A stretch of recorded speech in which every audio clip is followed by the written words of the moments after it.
The next thing the bile does as it moves through the intestines is to balance the immune system. When most people think of the immune system, they think of white blood cells floating through the bloodstream. But over 1/2 of the immune system is actually located in the intestines. The job of the immune system in the intestines is much more difficult than that in the bloodstream. Infections only rarely make it into the blood, but every day our intestines are exposed to millions of parasites, bacteria, and fungi.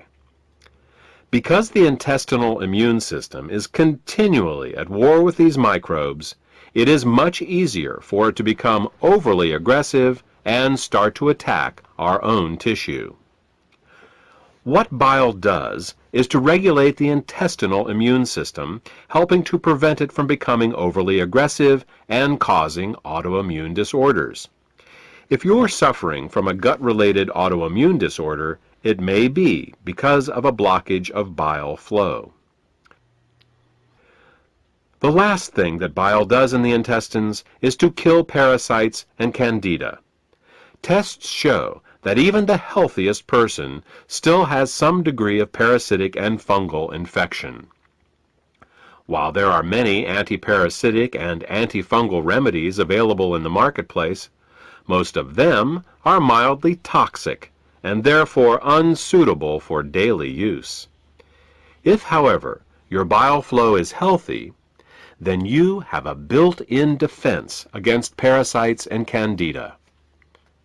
Well, that about covers what bile does to maintain the health of the intestines, and what happens when bile can't get into the intestines in proper amounts due to the presence of biliary sludge and gallstones. Now, let's turn our attention to what happens when biliary sludge and gallstones cause toxins to back up into the bloodstream. Just as the kidneys remove water-soluble toxins from our bodies, the liver removes fat-soluble toxins from our bodies by putting them into the bile. If the bile gets clogged up due to biliary sludge and/or gallstones, then the fat-soluble toxins can't get out, and they start to build up in the body. One of the first signs that bile is backing up is an increase in cholesterol. This happens because the only way cholesterol can leave the body is through the bile. Impaired bile excretion causes cholesterol levels to rise. It's that simple. In addition to the levels of cholesterol rising, bilirubin levels can also begin to rise.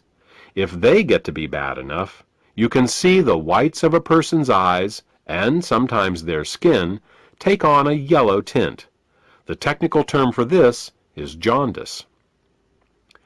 While an increase in cholesterol and bilirubin levels in the body is easy to recognize, the accumulation of other toxins is not. Literally thousands of toxins and chemicals are processed by the liver for removal through the bile each day. When gallstones and biliary sludge prevent these toxins from leaving the body, they begin to accumulate in the bloodstream and the tissues, causing all sorts of problems. Dissolving gallstones and biliary sludge is an often overlooked but vitally important part of any detoxification program. The last problem we will discuss, that is caused by bile backing up into the bloodstream, has to do with immune function.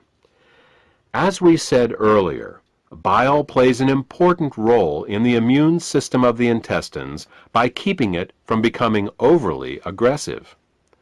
Unfortunately, what's good for the immune system of the intestines is terrible for the rest of the body. Studies have shown that when bile acids are present in the bloodstream, they inhibit chemotaxis and phagocytosis. These are fancy words for how well white blood cells can locate, move towards, and swallow infectious microbes.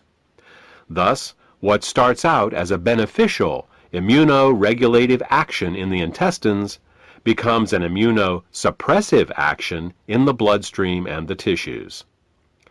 These are all effects of bile backing up in the bloodstream.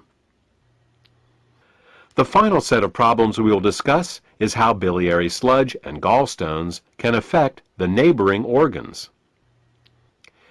In addition to bile acids backing up into the bloodstream, bile can also back up into the pancreas and liver, where it can cause alkaline burns.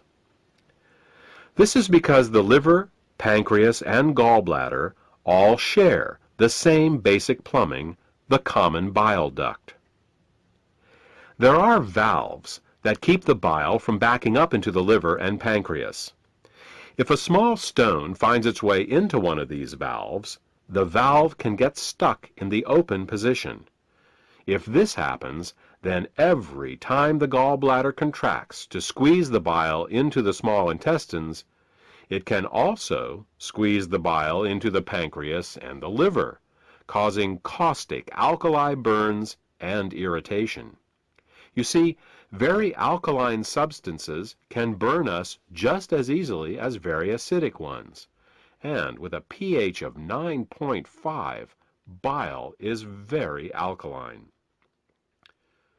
Mild alkali burns for a short time in these organs may only result in local irritation, but over a long period of time, these alkali burns can cause diabetes, hepatitis, and cancer.